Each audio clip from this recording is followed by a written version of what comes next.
All right, everybody. Looks like we are live, and I am excited today because I have waited for this moment for 5 years. Okay, it's been a long time since I've talked to the legendary, the amazing, the unsurpassed. I'm just going to ramp him up here. Everybody, please welcome to the stage Marco Sfogli. Hey there. Dude. So glad to have you here on this chat today. Oh, thank you, brother. Amazing. I've been having so much fun learning your songs, watching your courses, all the good stuff. Listening, watching your, playing your tones. Really good stuff.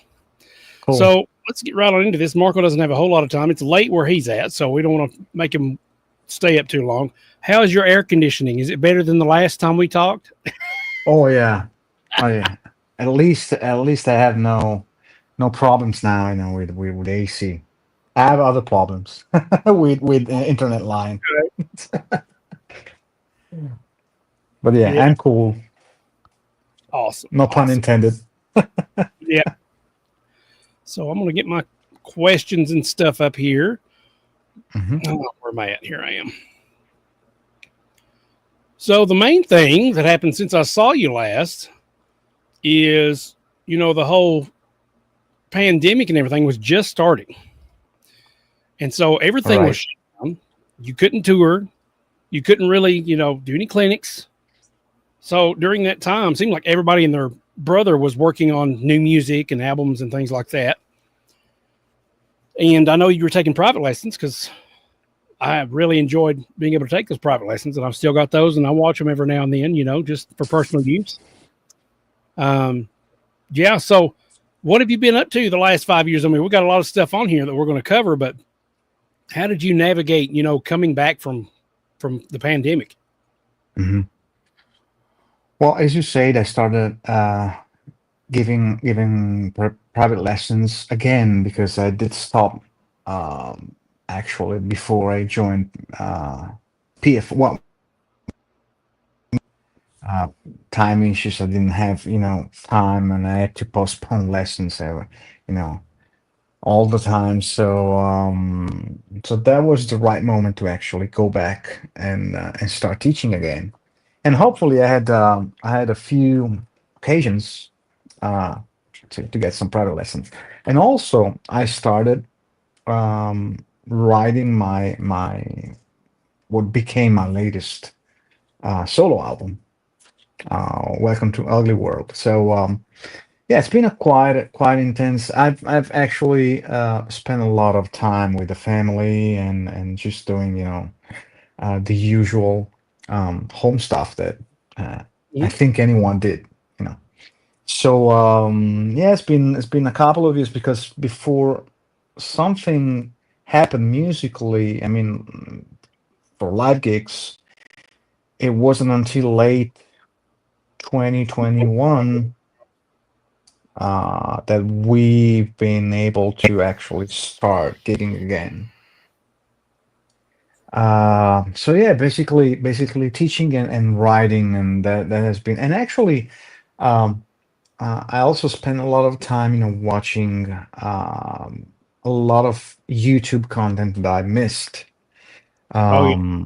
Yeah, a lot of streams from other people as well. I've come to know a lot of these new guys that started, all the Rick Beato and Team Pierce that they started doing all this live streams, and I've actually learned a thing or two about the guitar and the music world. So it's been quite an intense couple of years. 2021, 22. Yeah, I've learned a lot of things.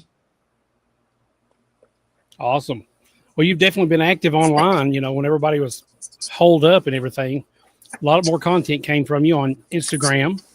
Yes. And also that gave you time to work on a couple projects. We'll get into some of those here in a little bit, but just out of what I have on my list here, and you mentioned your album, is it Ooglyworld or Ooglyworld? How do you pronounce it? Well, actually, it's Ooglyworld. because it's not ugly in a term of of being the bad term. It's a bunch of friends. The uglies are a bunch of friends, and mostly actual or ex-members of the band PFM. So we had this uglies sort Hmm. of gang. We were the new members of the PFM, and we were basically the guys that every time we went gigging, we were like sightseeing and go to bars and restaurants, and we had our own life inside the tour because most of the most of the guys are you know uh, they're in their 70s basically, so that the main guys are in their 70s. We were the new guys. So basically, the title and the actually the artwork is a reflection of what we've been through the pandemic. Okay. All this picture of people, crazy people. You know, um, someone was saying something, and the next guy was saying the opposite. So you had all these crazy people, and there's me and the other guys in those characters Yeah. picture as well. So yeah, I had a lot of input this time in the artwork. I had exactly the image in my mind that I wanted to showcase. All that kind of South Parkish people, um, uh, led by these two crazy guys that led the world, and all these crazy guys to do what they wanted. So it's kind of a reflection of what we experienced during the pandemic. Okay. Awesome. I'm trying to get my screen sharing here working, but I can actually show some people what's going on here. Forgot you had to actually add this later on. So let's do this one. If it'll let me.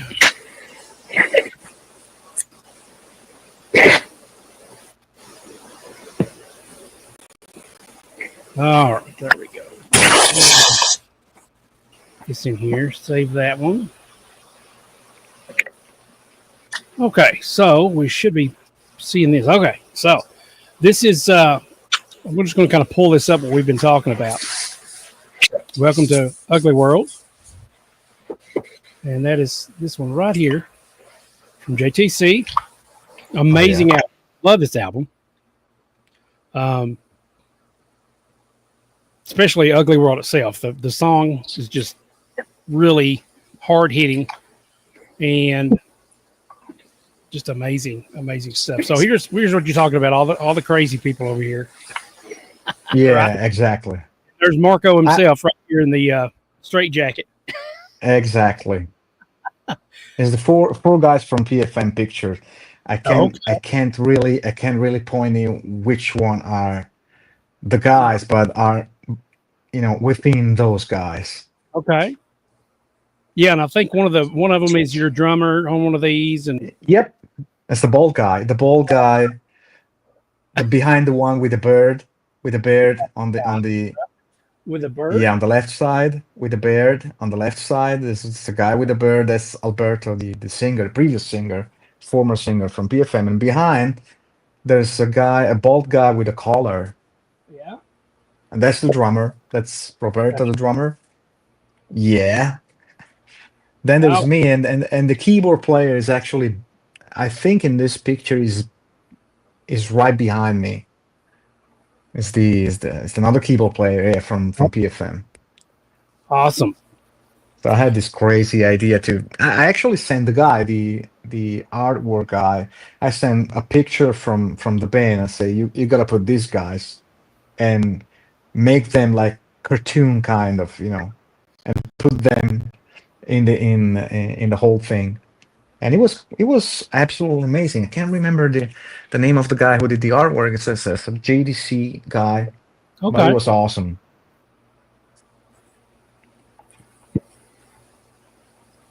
Trying to see what that says on the name tag. Can't really read it. Oh, I know what it is. It says Mike Skolofski. which is actually, I've been called it like that in one of, I think it was Anderton's NAM show. I was still with Ibanez, and these two guys from Anderton's, they were going through all the Ibanez models of that year.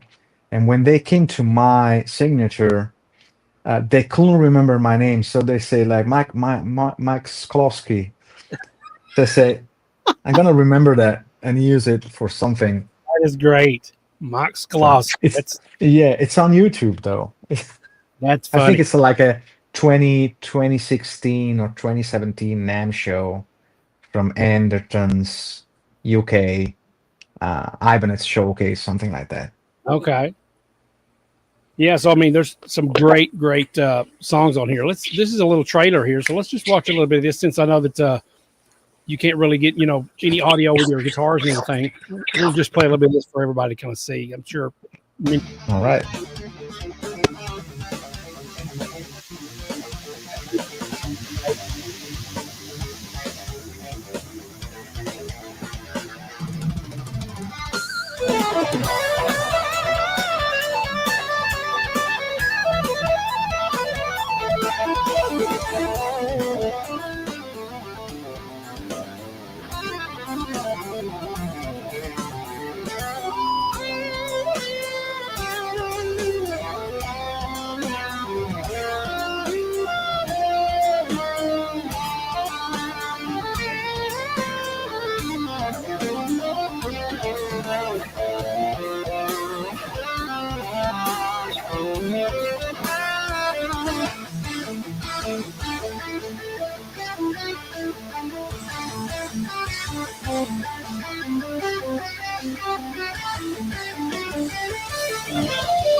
Awesome. So yeah, that's available at JTC. I do have the links in the description below. Let's see. What was I noticing about that? Oh, okay. You released that one not too long ago. That is one of my favorites. This one right here is all right. You did that on the first track. Yeah, you did that on you was practicing working on Instagram. I remember seeing it. Yeah, exactly. That's one of the first one that I wrote for the record, actually. Such a good song. I'd eventually like to try learning that one. My next one for trying to learn on yours is on this album is Ooglyworld for sure. I remember you said in the bottom, like reaction part 2. Oh yeah, it is. It is really. I've got one of my viewers on here. Okay. That absolutely loves your stuff. He loves whenever I put Marco stuff on here. So he asks, I don't know if you can see this or not, but he said, "Can you tell me what your Dress to Impress song is all about? That's a masterpiece." Oh, Dress to Impress. Probably it's one of those, I guess it's one of those gem track, backing tracks that they were doing back in the day, and submit the backing tracks, because I didn't write the backing track. I think those were, I don't wanna make a mistake, but I think it was Martin Miller. Martin wrote those backing tracks for other people to play, over. So I don't know what he thought about the, songwriting process, but all those packages. I think it was from the rock package or something like that. I've done so many. I can't remember which one was which, but I guess it was probably one of those. I was playing the Annie Timmons guitar, the Ibanez Annie Timmons guitar. Cool backing tracks. Martin did a great job writing those backing tracks. They were easy, and they were actually right for the players that were going to solo over. So he understood exactly how to write for the player that was going to perform the solo. That sounded like something you'd written for sure. Oh yeah. Oh yeah. Also on this album, you've got you was able to kind of like revive "Nothing Is Lost" and give it Yeah. its own slot on this album, which is an amazing track. All this stuff was now done with, if I'm not mistaken, your new Charvel, stuff. Since shortly after, right as we was doing our interview, you were in the process of transitioning into Charvel. Yes. And, Yes. So we'll talk about your signature guitar here in a minute, but on "Nothing Is Lost," there's that one, and then "Our Lives." I love that song, and the liner notes talk about that it was dedicated to your dad, who you sadly lost back then. And I had a question about that because to me, it's like the two guitars are having a conversation, because you got one with wah and you got one without wah, and I'm thinking, I'm trying to figure out which one is you and which one's your dad. That's kind of the way I see it. Okay, if you listen closely, there's a part with the neck pickup. It's much more subtle. It's much more, and it's lightly spoken and slightly and played very lightly. And then there's the wah part. So that's just the wah part is the song, and the neck pickup part is the dad. Is my dad. Well, actually, anyone's dad. Yeah, basically.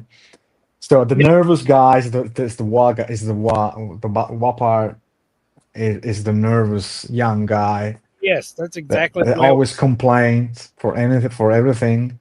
Every time I hear it, I'm thinking. And the dad is the wise guy, neck pickup, very soft.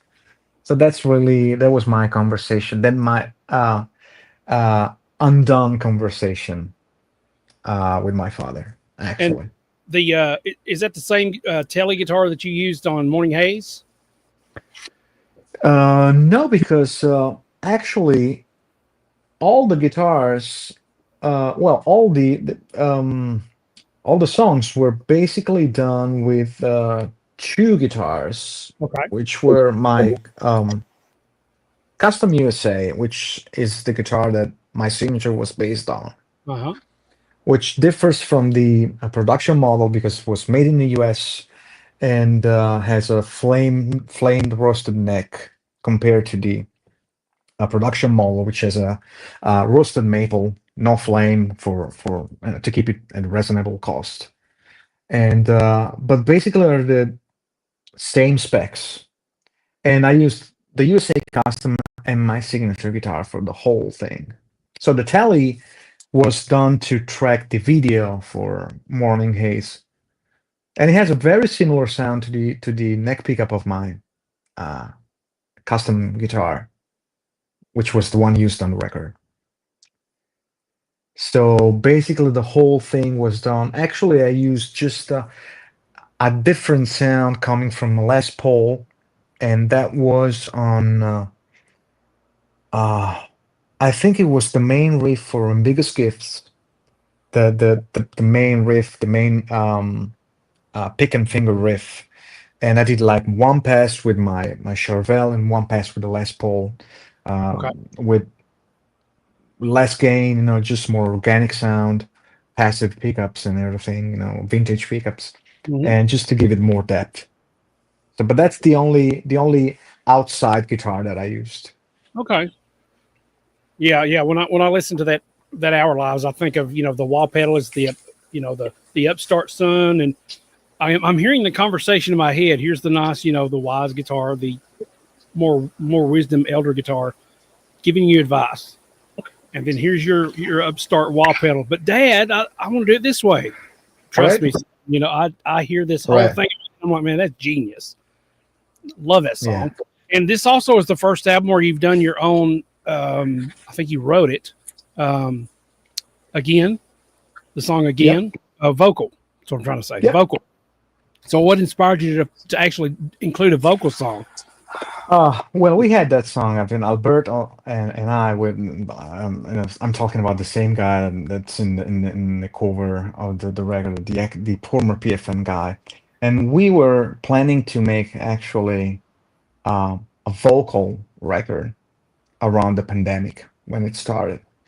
But for a reason or another, we just had that song and didn't get any further. So uh, after like an year, I had this song already recorded, and I just say, you know what? I'm just gonna ask the guys at JTC if I can use a song with vocal, maybe as a bonus track, and put it at the end of the record, because it was a shame to leave it in the hard drive without any chance actually to let people hear it. And they said, yeah, no problem, you can put as many vocal tracks you want. I just happened to have that one. Mhm. And I think it was a good move, because um it actually closes, because the track before was the aftermath, Mhm. which comes as a consequence of our lives. Yeah. And in fact, both songs are crossfading one in the next. Uh, Vibe. Great. and I Naughty. I really wanted to finish the record with a vocal song. So that was a actually good move. Yeah. Legendary Virgil Donati played on that Oh yeah, track. There's a good YouTube video of him doing the yeah. drums and all that stuff while you play. Great He was stuff very there. kind actually. He was very kind because I didn't ask for a video. And when I asked him to track the actual song, uh, he did the video at the same time. So he did the video and the track at the same time. I said, yeah, just did the video if you ever need it. Of course, man. So I did mine, and I just uh, mixed them together, Awesome. and that's basically the take, Uh-huh. Virgil's take. Nice. It was very, very awesome to watch. Um, so let's move on to that, to the new James Labrie record you worked on. His first unplugged album, as it were, with an actual one of the takes, I think, also being a bonus track of the an actual electric take on one of the songs that you did. Yeah. So how was it working with James Labrie again, and how was it different than the previous times you'd worked with him, besides COVID, obviously? Okay, right. Well, it was actually came out of the blue, because I wasn't. I knew James was doing another record. I knew James changed the whole band, and he wanted to do something different. Um, he didn't want to follow the impermanent resonance path with the growl vocals and super metal songs. And I knew he wanted to make an unplugged record, and I knew actually he changed his songwriting partner, because I was very close to Matt, and Matt said, I think James is going a different direction. I'm going my direction. So he's going to probably use another guy. And I wasn't actually, uh, it wasn't planned to include me into this record, but apparently at some point, they did all the arrangements, they did all the parts, they recorded basically everything, and they need solos. And since it was 99% unplugged records and pretty much acoustic guitar, so James asked me if I was up to recording some acoustic solos. And I guess there was no plan to have any electric guitar at all, because those two songs, Devil in Drag, the electric version, and Ramble On, Mm-hmm. I think that they added those in the set later. Because at first I did all the acoustic solos, and then later on they just said, probably it's too much. All acoustics is a little bit too much. So we're gonna include a cover and the first song, but it's in its electric version. So you may go and play electric on that. And I said, of course. So it was. I was more of just the soloist there. I didn't play any strum or um, apart from the electric guitar and the chords and everything on Devil and Drag. I just did solos on that record. So it was kind of easy for me just to have the whole thing recorded already and just put and actually having vocals. The first time in my life that I recorded on a record with James that had vocals already, so I could pick up some of his vocal Nice. ideas and keep the flow going. Mm-hmm. 'Cause that was always that was always the struggle with James records. I never had any idea about how the vocals were going to sound like. So it was all instrumental, and then he added the vocal as the last step, the very last step. Mm-hmm. So this time was much easier. Having vocals and recording a lead is you can take from the vocal some of the vocals into the lead part. Okay. RPN has another question here. This is going to be a pretty tough one to answer, probably, but he says, Marco, if you have to pick your own best song, what would it be? Oh God, that's one of the Always the question you get, right? Yeah, it's like picking my kids. There's no best song, because the best song is the one that I yet have to write. So the best song is yet to come. But one of the songs I'm most proud of is probably for the let's say for the amount of time I spent writing it and the success it had is probably Nothing Is Lost. That was like half of a day writing it, Mm-hmm. and like 2 million views on YouTube. It's like unbelievable. I really spent like no more than half a day writing that tune back in 2014, because I was late on the session for Jam Track, and they needed that song for the ballad album, and I totally forgot. They asked me to actually deliver a song, so like 5 months later, they just contact me back and said, "Where's the song?" It's like, oh, totally forgot about it. So I had to, because they were like mixing in a couple of days, and so I just said, I'm gonna finish some stuff and send it to you. So I was like, God, I forgot to write a song, and I didn't have anything actually. I double checked all the ideas I've stored in my hard drive to see if there was something like usable for as a starting point to write a song, and nothing was coming together. So I turned on the keyboard and I started writing the chords on the keyboard. So that song really started from keyboards. The piano part was the initial input for that one, and I wrote it like in 4 or 5 hours. Oh, wow. I recorded the next two and delivered the next day. So that's the quickest songs I ever wrote, and probably it's the one I should be most proud of because it never happened again. It never happened before. It never happened again. It seems like Still Hurts is like one of your most popular ones, it seems like. Probably, yeah. Andromeda, Still Hurts. Those are the staples. The one that I can actually uh, pick out of the set list. So they have to be there every time I play, whether it's a clinic or a show. They always want to hear those.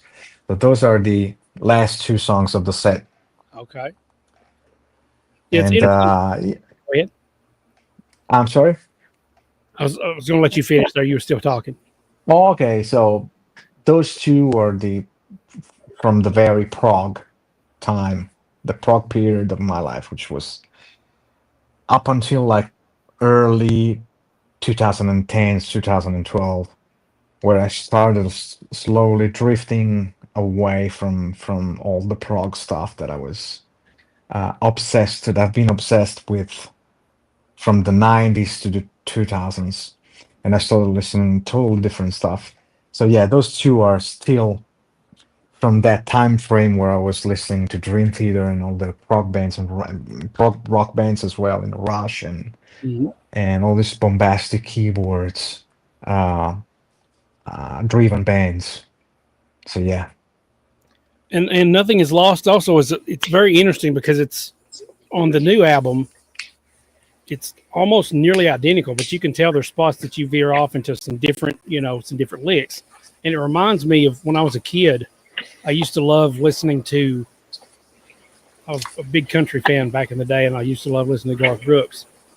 And so I had all his albums and everything. And when he came out with his live albums, it's like there's something different about live albums because sometimes there's extra verses they can't put on the regular album, or they play something. It's like a little Easter egg thing. And for all of a sudden to hear Nothing Is Lost in my head going a certain way, and then all of a sudden you detour. All right. Go, whoa, what did he do? What did he just do there? So it's really cool. It's almost like the live version. Right. Well, I had to. Yeah, partially too, because the all the mellow parts are from the video that I put out. Mm-hmm. So what I had that pink Charvel, what I did the newest video rendition of like Nothing Is Lost. So I kept the uh, what I call the neck pickup parts Okay. from the video, and for the choruses and all the heavy parts, I re-recorded the whole thing because I just wanted to give something extra. The song was out already, so I just wanted to give it a fresh new look, fresh new sound, real drums, real bass from a real bass player, uh, and a new lead, maybe changing something here and there, and coming from improvisation. Just I think I just improvised that one. Okay. There's nothing really pre-planned. And so all the new parts were just me, going for it.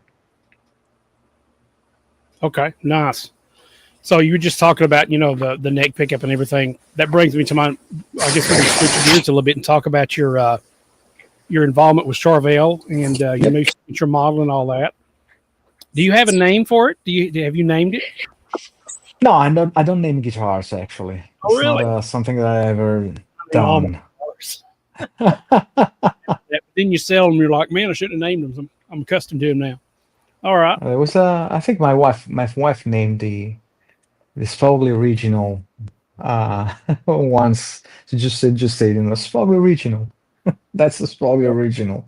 But Mm-hmm. no, I don't name guitars. I don't like to name guitars. It's just there's just the blue, the purple, the sunburst. Okay. So yeah, just go ahead and talk about your involvement with Charvel because it did happen shortly after the pandemic and everything. You were in Yeah. transition, and so it's interesting to see how that deal went down and what kind of like drew you to playing Charvel guitars. Um, it actually started in 2016. My first contact with Charvel was before Ibanez came out with my first signature model. I was in touch with Mike Tempesta, the AR guy from Charvel, and he sent me a couple of guitars actually back then. And there was like a SoCal, uh, lime green, beautiful guitar, and a Jackson 7 strings to try. And but back then wasn't the right time. It wasn't the right time. I already switched from I guess from DV Mark to Victory. So Mm-hmm. when you switch cams too frequently, amps, guitars, people start looking at you like a you know like a um, like a jumper. Mm-hmm. You know, someone not really not a trusty person. Anyway, Yeah.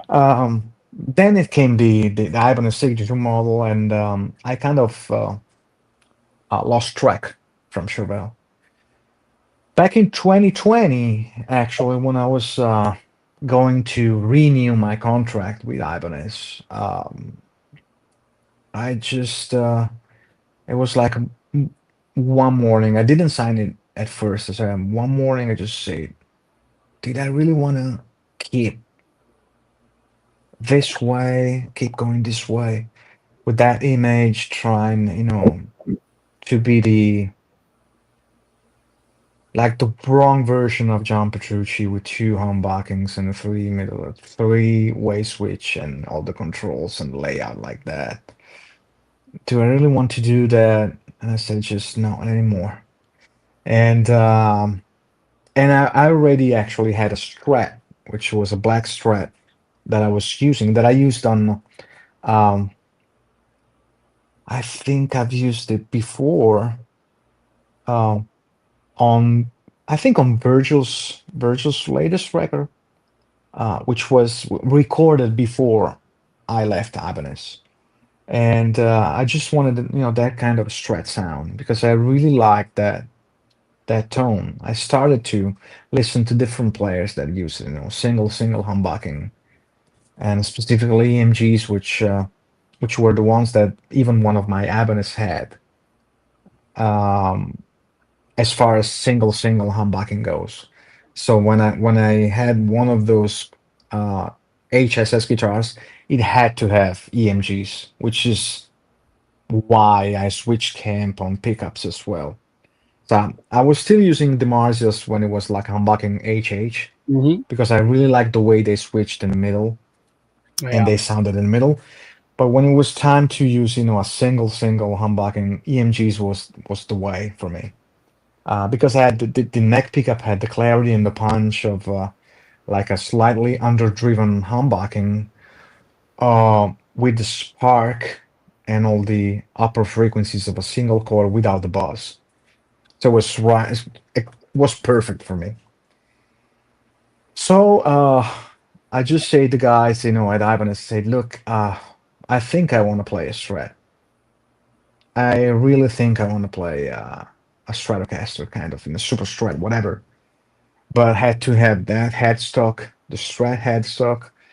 Uh, Unfortunately, it doesn't have to have the Ibanez logo on it because I want to, you know, shut down any comparison, from now on. Hmm. So they were very kind actually because they understood the situation. So we remained on good terms, and I Okay. did remember actually. Well, Fender's Fender's. I mean, Fender was kind of an like shooting for the moon. So Hmm.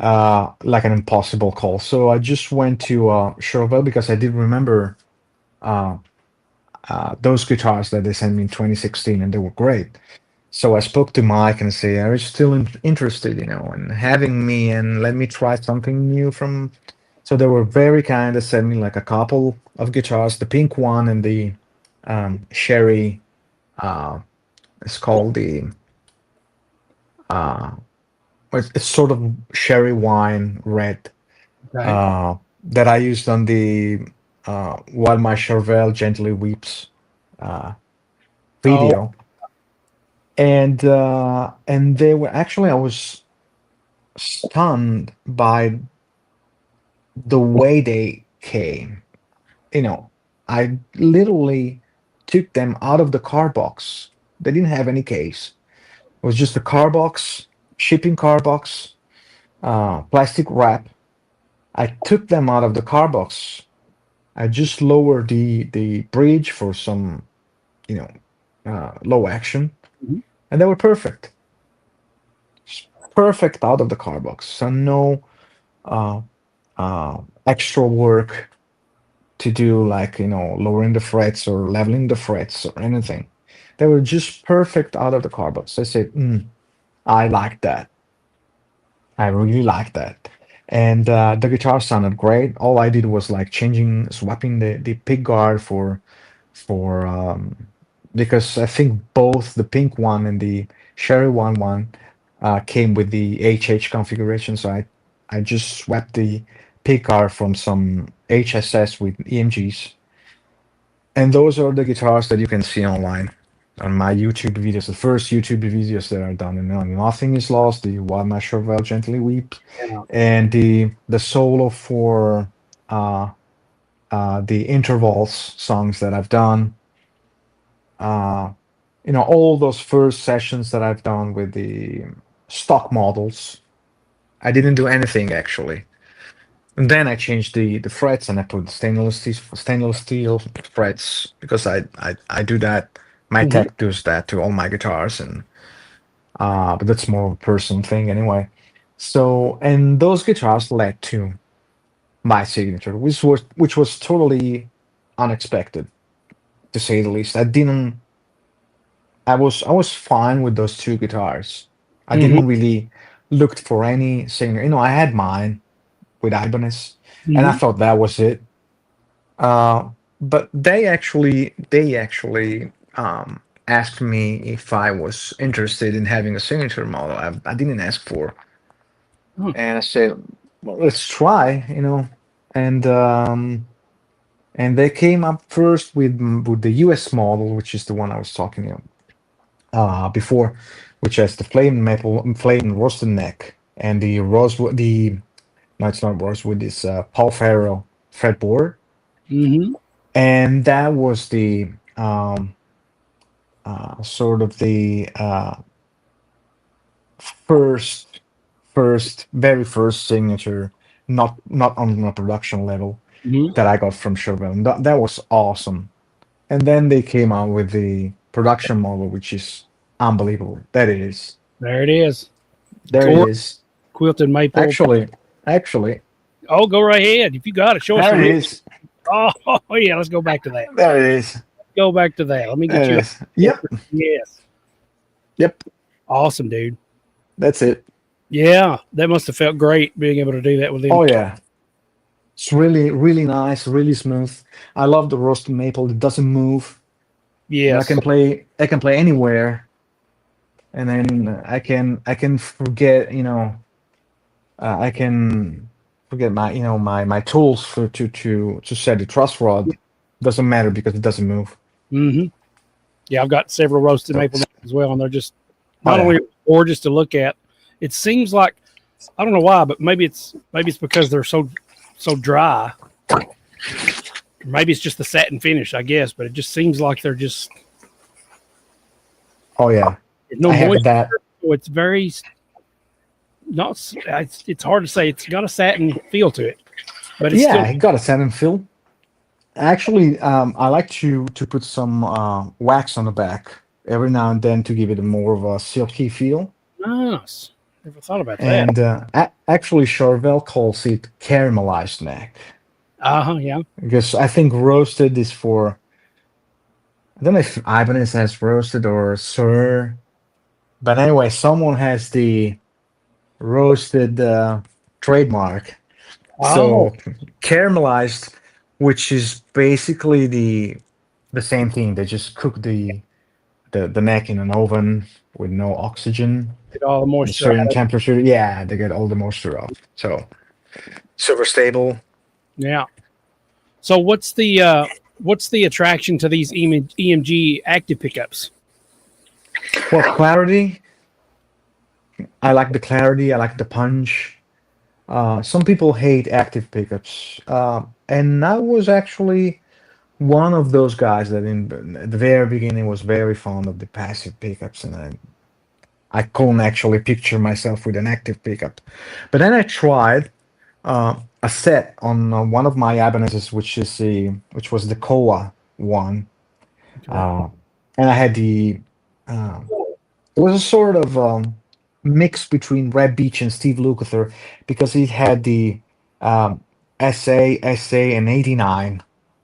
Well, Lukather used the 85,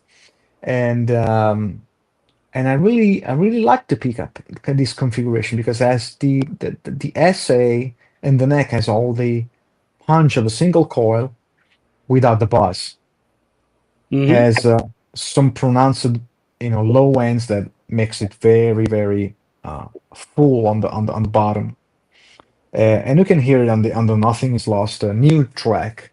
So it has a lot of girth on the back on the low frequencies. Okay. And at the same time, it has all the sparkly high top of single coil with no bass. And I like the middle positions as well, position 2 and 4, especially the 89, which has the push pull. so you can actually split the pickup.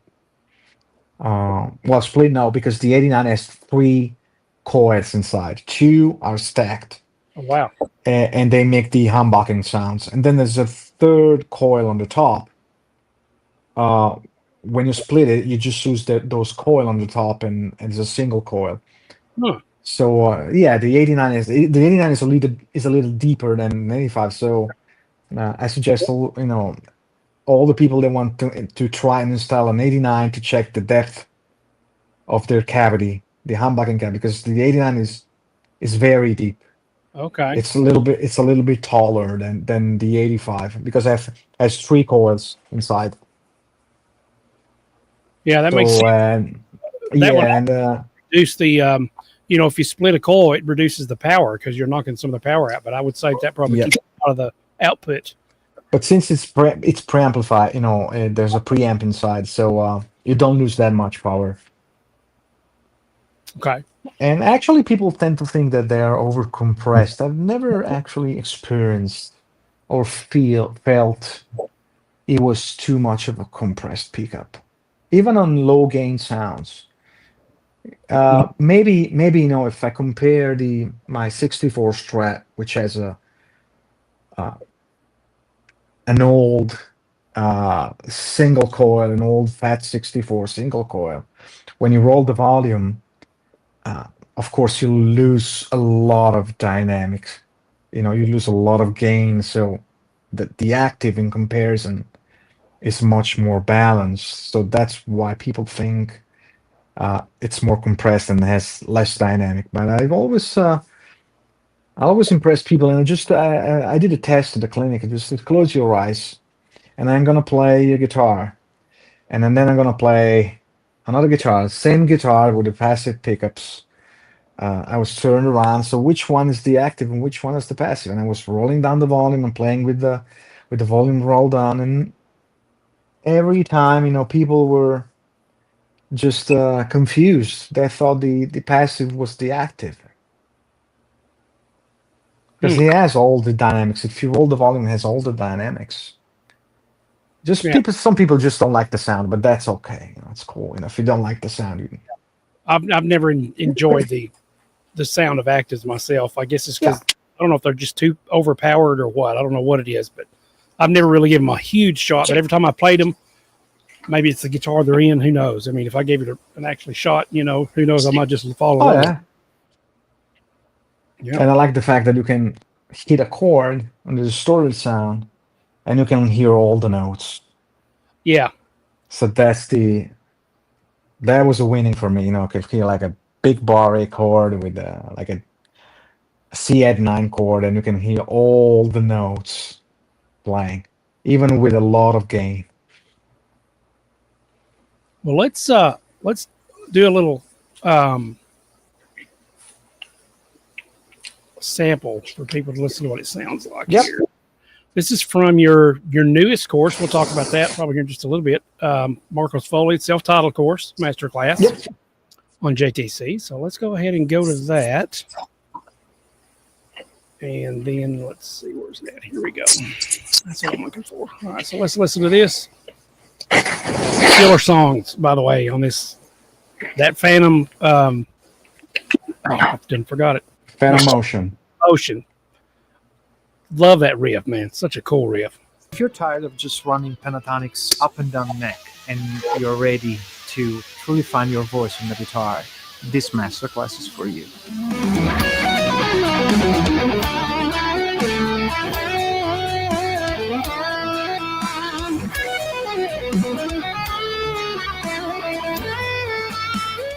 This isn't just about playing fast or flashy.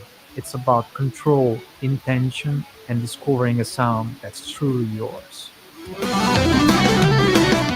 In this masterclass, I'll take you through the exact approach I use in my own practice, whether it's warming up efficiently, building unstoppable technique, mastering odd-time rhythms, or dialing the perfect tone. Every lesson is built to help you optimize your time, expand your vocabulary, and give you the tools to express yourself on the guitar like never before. And there we we go. What a wise guy. What? What a wise guy. No. Awesome, man. I mean, look at that setup, dude. I mean, it must have been great to, kind of hang out with guys at JTC. Did you have Oh, yeah. California, or where was their station? Well, I did it at their studio in London. London, okay. Yeah. Right. And but I brought my FM3 because they just they had amps. I could have done it with real amps. They have actually an XFX2 in the background, but I think it's disconnected. Just on for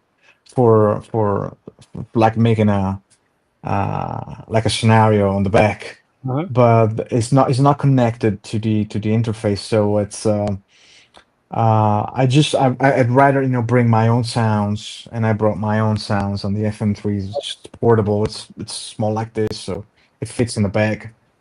Yeah. So yeah, it was done in London in May. I did track that masterclass last May. Well, when I saw you announcing it on socials, I was like, oh my gosh, I have to get that. Because I own all of your courses on JTC. There you go. So you have 11 plus a box set, which is a little not outdated, but it doesn't have some of the newer stuff. Okay. And before I forget, you've got this 20 album phrases, which is amazing. Yep. I was able to get past some humps on some songs that I was learning because of that.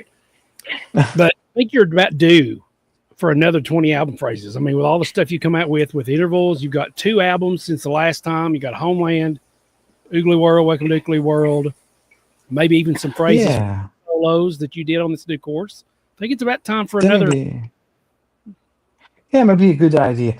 Well, even though Jamtrack is focusing a lot on master classes more than what they were doing in earlier with the album phrases, the metal licks and the rock licks. So they're very focused on master classes. On master classes, and they prefer to track at their London studio for sort of continuity in all their videos, to have a sort of flow that everything looks pretty much the same, and also because they know the stress of shooting a masterclass. It's more than 40-50 videos, so they are all into all you have to do is play, we take care of the rest. So, and in fact, it was I remember my first masterclass, the previous one, it took like a good 15 days to shoot and record. And this one, I went there in like a couple of days, we were done. Are you referring to the let me find it. Yeah, the melodic rock soloing was done at my place. Yeah, it was at your place, because that's when you used the pink Charvel. Yep. And that was done in my studio, and it took like 15 days to shoot and record. I find it very interesting that they made the coloring of the logo match their Charvel color. I thought that was pretty cool. Right, exactly. A lot of great leaks in this course as well. This is one of my favorites. And I'm glad that you actually, in the new course, I'm glad that you actually did a little bit more in-depth teaching on especially the 2 solos, because when probably back towards 2020, when you did your take on the highway solos or something like that, you did some kind of tutorial on YouTube, and it was just you talking. It was in Italian. So right. I couldn't understand it because it was Italian, but it had subtitles. So I was like, more of this kind of instruction for Marco, where he's actually taking us through it. And you did that course, and I'm very happy with that. But this is a great course. I've learned some great licks just from this right here. A lot of good challenging and challenging pieces from that, as well as the new Beneath the Surface, new song from that. Yep. Really good song. And then the newest course, Marco Sfogli here. You got your latest 3 albums on there. Homeland is where I've been learning. I learned Corrosion, Homeland here, and I learned the reaction from Remarkable. So Cool. tremendous help, having the official tabs from JTC, and now blew my mind when they did this, but I love it that they've made them interactive for everybody. Oh yeah. That's a big deal. Oh yeah. A big deal. So yeah. Absolutely. Let me get on. It was making me think of something else I want to ask you. We're kind of crunching time here, so I'm gonna try to get done with it. Oh, that's what it was. You have some. You was talking about tones. Yep. And you have some brand new tones. Oh yeah. A company I'd never heard of before until I seen you, doing them and advertising them. And it's called Boutique Tones. Yep. Okay. Tell us a little bit about your, kind of going in there and making these tones, creating them. I love their background, by the way. That brick wall with the. Oh my goodness. Oh yeah. Love that was watching. done at their studio. Yeah. They have a great studio. I knew the studio because the guy that works at Boutique Stones, I knew the guy. He actually worked for some of the IR that I used, and he has a great studio in East Italy. And so they just contacted me, say, we're doing this, and they did the Mezza Barba tones before, and they did the Steve Lukather tone before. So they did a pack for Steve Lukather tones and Eric Steckel tones as well. So they did, just have to come here with whatever you have in mind, if you have your tones ready, and we just go through the tones and try to match them, for all the major platforms out there. So my job was, I went there and we spent like a whole day picking like 5, 6 of my favorite tones. Well, the ones that I used the most, which were like a lead sound, a neck lead sound, an 80s sound, and clean, and a couple of rhythm sounds. And the hardest part was actually to match my tones on all the platforms. Like 90% of the tones were coming from my FM3, but like the next sound, the next sound was coming from the Kemper. So I had to match like the Kemper sound on the Fractal and vice versa. The FM3 sounds on the Kemper and then the Quad Cortex. So that was the hardest part, to match all the sounds on all the different platforms, because each one is different. And they were doing like tone matches of the cabinets, and the big chunk of the sound is the cabinet that I was using. And so they did tone match the cabinet on all the other platforms. So I spent like a whole day and half of next day just by listening over and over and over to these sounds and trying to match them. So I was going crazy after a couple of days, listening over and over the same sounds on like on 5, 6, 7 different platforms, because we did it for the Kemper, for I think the Ampero, the Helix, the Quad Cortex, and for each machine we were going through each sound, and I was playing them, and they were trying to match the sounds for each one of the tones. Oh man! So it's like 2 full days of listening. And this is one of the hardest products I ever worked for just 6 sounds. I mean, the amount of work we did was on headaches, because I was like playing the same thing over and over just for one sound over like 6 different machines, one at a time, and then go to the next sound and try to match them for 6 machines, and then the next and the next and the next.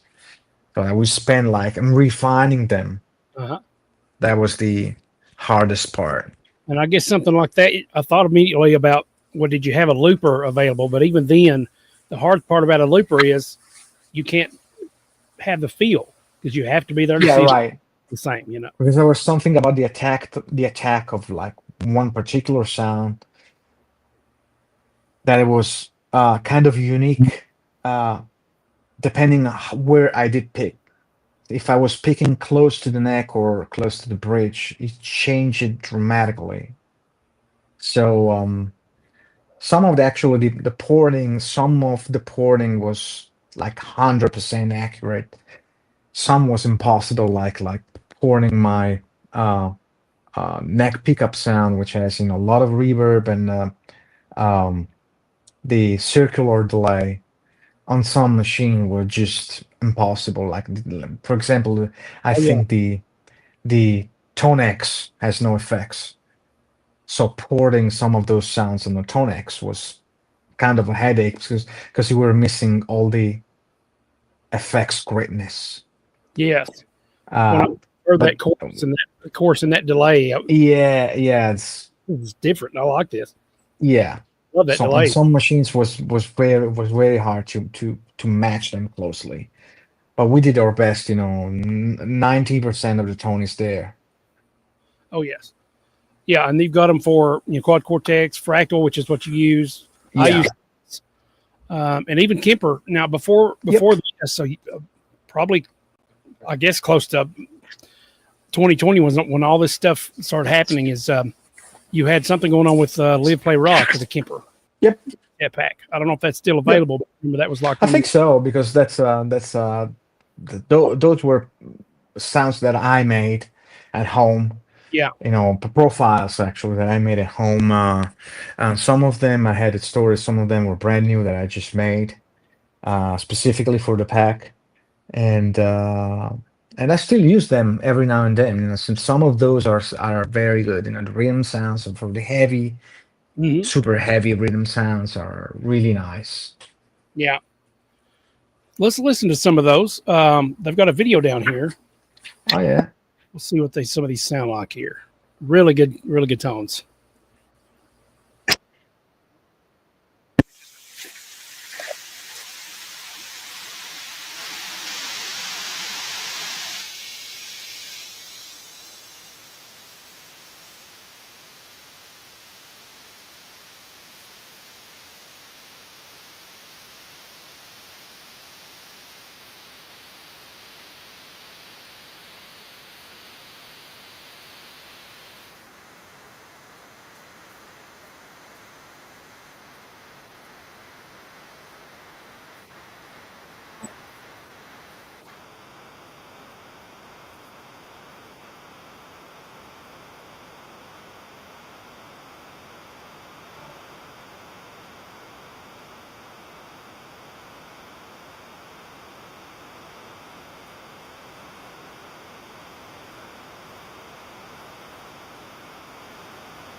Wheel at the end. There you go. Awesome. So that Thank brings you. the next point. When I saw it was available for Helix, because I have a Helix LT, I was like, oh, I have to have those. So they actually had a sale, and they still got it going on. You buy 3 and you get 1 free. So I got like your pack. I got both Mesa Barbas, and I got the John Petrucci, which is massive. It sounds so amazing. Awesome. But I want to kind of demo this, since you can't, your guitar doesn't have audio with the Zoom, with the platform and everything, to show people what these sound like. Now, the only thing I've done to them is I don't like the circle with the chorusy, the the delay on everything. I've kept the delay, but I've turned the chorus effect off on one of these. But let's just start just a little bit. This one is Eyes Clean.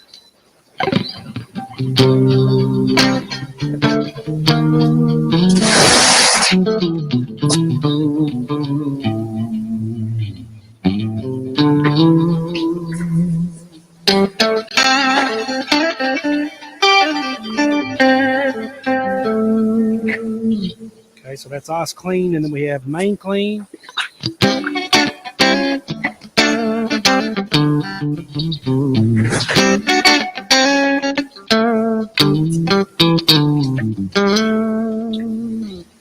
Very, very compressed.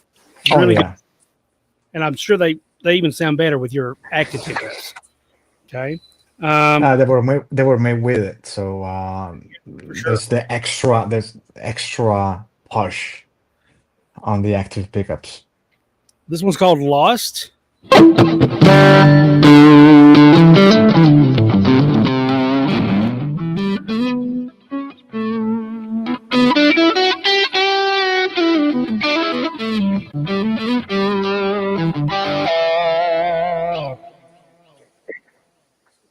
this one is There's Rhythm.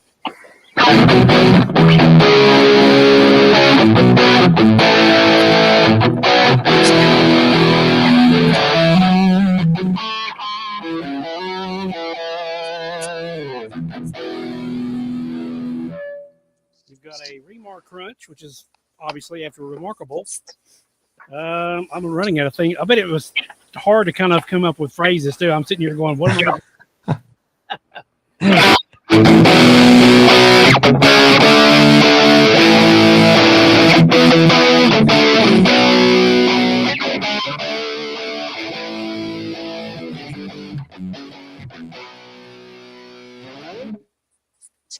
No reverb on that.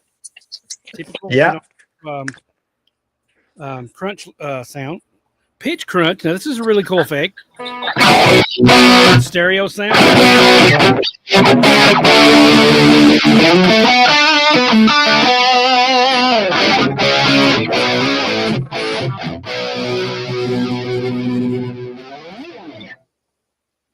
We have these two leads. One is reactor lead.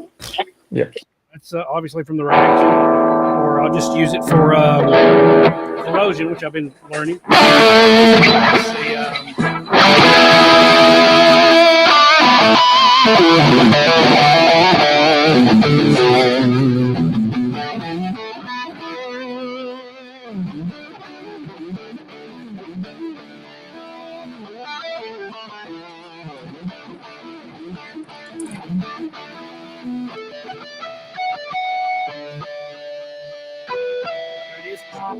Yep.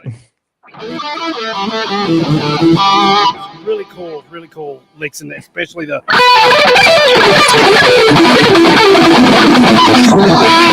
It's a lot cleaner than I can do it, but and I don't know if my covers or not, but there's no way I can get them as fast as you. So I had to like slow the tempo down to where I could get some of the licks. Okay, sorry for that. Yeah. Then the last one here is 80s lead, which is the same thing pretty much, except for it has that stereo effect. So yeah.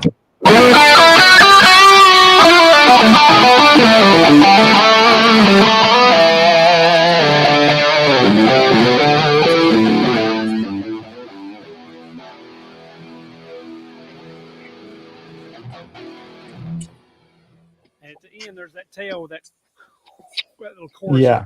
And the delay. So good. These tones are so good. I mean, I just love Thank them. you. I've been using them. I did before you came out with this one.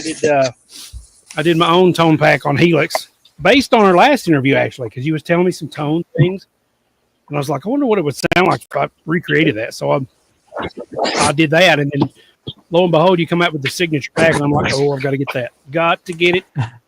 Sounds so good, Marco. Thanks, man. What else do we have here? Just about to wrap this up because I know it's getting late for you over there. Let's go back to this screen. I have one more question while I'm looking for this. Yep. Arpad once again asks, or Arpan, he says, tell us about your song. Actually, Chris Brooks' song, Inner Lots. Yeah. How did you also, how did you come up with the Forest's outro solo? Because I haven't heard anything in my life like that. Okay. Well, Inner Lights was, as you said, it's a Chris Brook solo song that I really liked, and I decided to do a cover. But it's pretty much, apart from the intro that I rearranged, uh, the rest of the song is 99% what he played.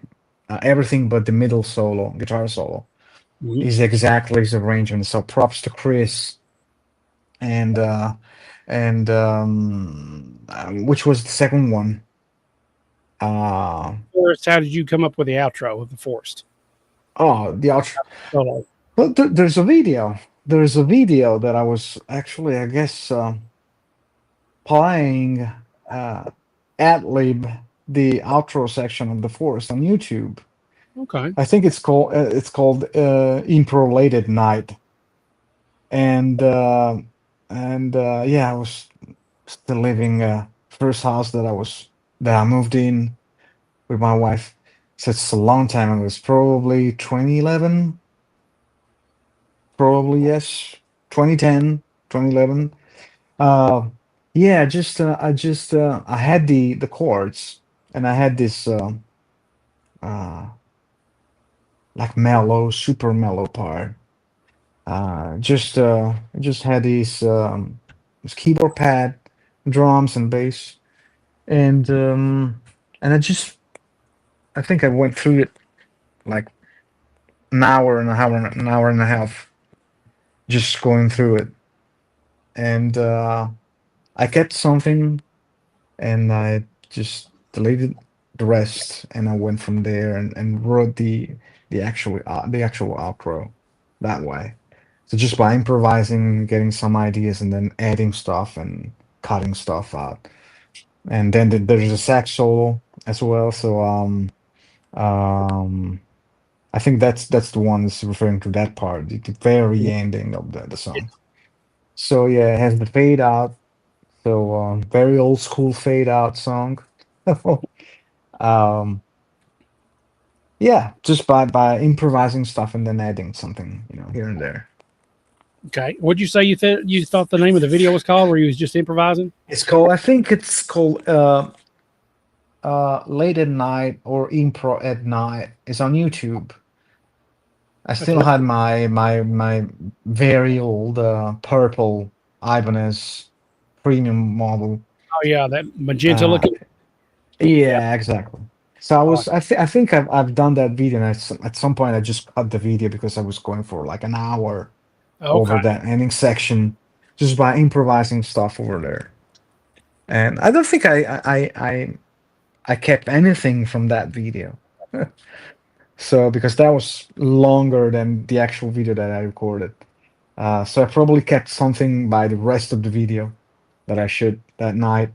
But it was very, very, very late, and it was very, very, very long. So I played like for an hour and a half just over that section. It was very inspiring at the Okay. time. And one of the other things that you came out with that I did notice on, when all this stuff kind of started happening, like I said, it seems like a lot of stuff happened during this. It's like everybody was more creative when they were forced to be. Oh yeah. The other thing you had was a signature delay signature delay plugin and chorus plugin Plugin, yeah. from TAF, I think is what it was called. From Yeah, that's the name of the plugin. yeah. I think that's still available. I just went to the website and I think it's still available too. I think so. I don't hear from the guys in a while because there was I think it was we came out with the idea just before the pandemic. I think it Okay. was before, and then they had some problem with the engineers and stuff because I was very demanding on the delay. I gotta say, if I had to put something out, it gotta sound exactly the way I want it. Mm-hmm. I mean, there's plenty of delay plugins out there, and if it had to be something that I endorse that has my name, it has to be something that has some unique features. Mm-hmm. And I really wanted that, PCM 70 circular delay replicate into that plugin. So that wasn't that easy to make, but in the end, they finally made it. And so yeah, very proud of that plugin. It's very useful. Yeah. And I like the sound. It's very clear, so there's no artifacts or anything. It's very, very good. Here's a demo of you playing it on your Yep. track of the Sun. It's a chorus actually has one side is chorus and the other side is a delay. So you can have the chorus and delay together. Okay. Nice.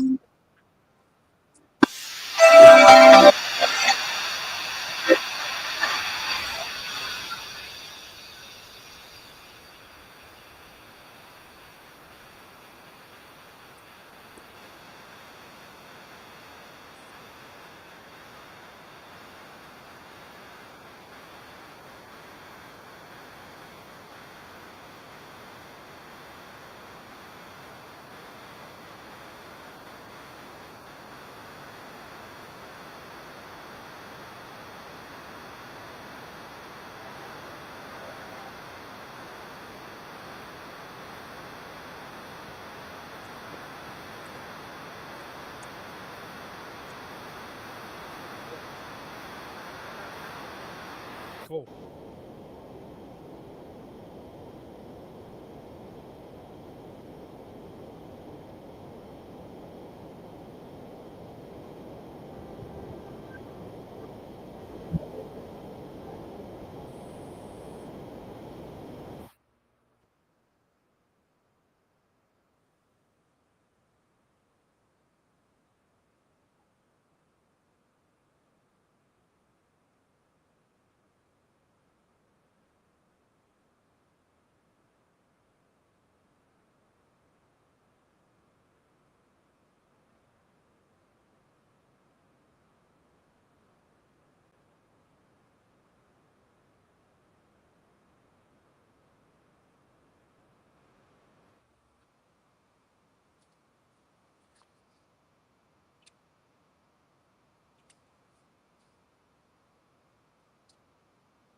Subtle, but very clear. I mean, I can definitely hear them. They're very defined. I do have the links below if anybody else wants to kind of see, some more demos of this and everything. And right now, I just checked; they have a sale on it going right now.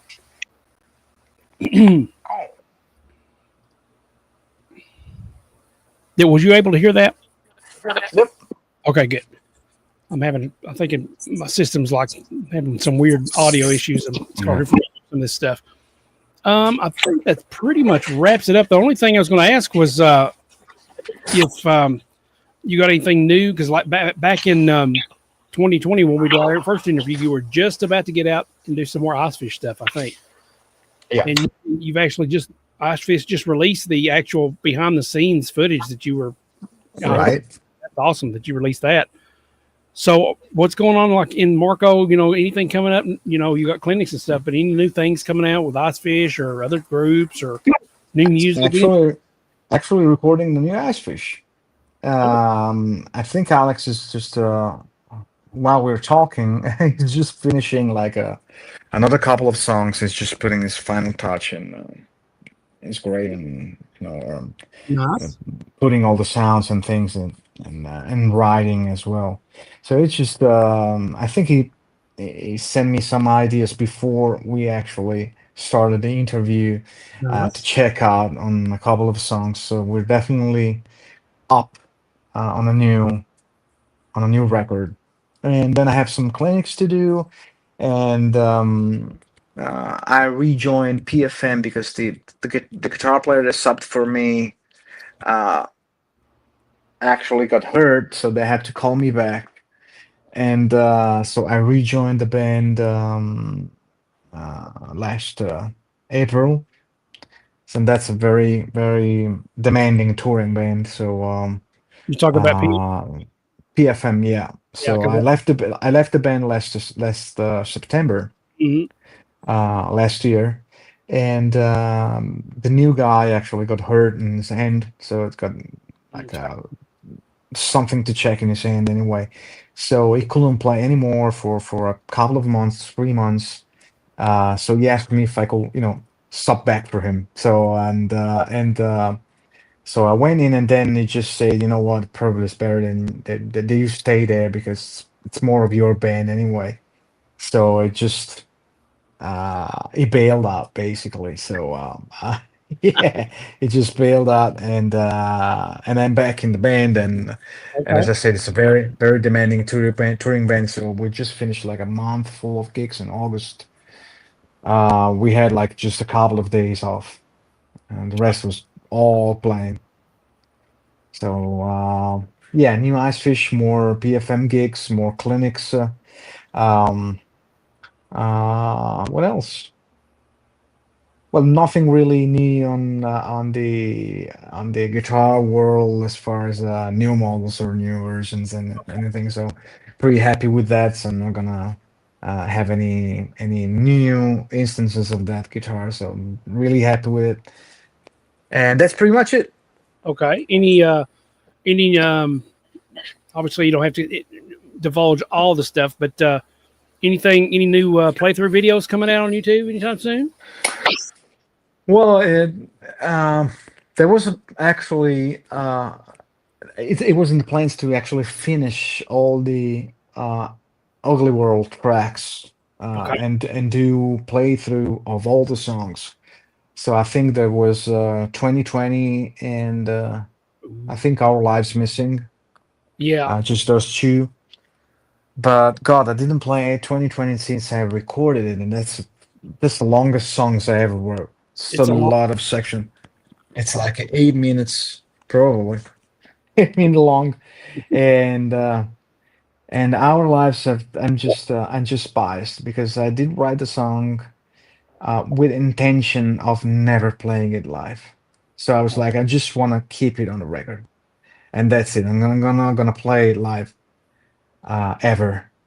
So I'm kind of biased. I'm gonna see if there's because it's a very emotional song for me. So anyway, brings me back to a time when I lost my father, early 2020, and but we'll see. We'll see. Hmm. I've seen a couple covers on Our Lives of other people doing it, and Yeah, very well and I done. think one is a friend of mine. All He's right. an Italian guy. He's a friend of mine that just sent me the chorus. Say, check if I did everything correctly. I was like, yeah, dude, everything is on the spot. Awesome. Well, Marco, it's been great having you on today. I'm just like a kid in a candy store today. I've really enjoyed this. All the links to everything we talked about today, signature guitar, the tones, the delay plug-in, and probably most importantly is your JTC courses. I mean, Right. learn from the man himself right here. Trust me, because I have been, and I've been learning some very difficult stuff. But the amazing thing about learning other people's stuff, especially if you're passionate about it, like I am, is that you get to see the fretboard in a completely different way of looking at things. It's almost like I'm looking at it through your eyes. And I'm thinking, okay, why did he make this decision? Oh, I see why. And maybe I have to use a different finger here. And because you hardly ever use that pinky, man. You got this big stretch. I don't know how you do it, but you got these two fingers here are like go-to fingers. And some of these licks, I'm sorry about that. I'm like, why do you do this to me? But I have enjoyed it. I appreciate your time. I've actually got a buddy of You're mine welcome, man. was thinking about maybe interviewing you for a guitar like group thing that he hosts. So I may have to get in touch with you. But his name's Nate. Really great guy. Love talking to you, Marco. I feel like we're Sure. Thanks, man. different mothers.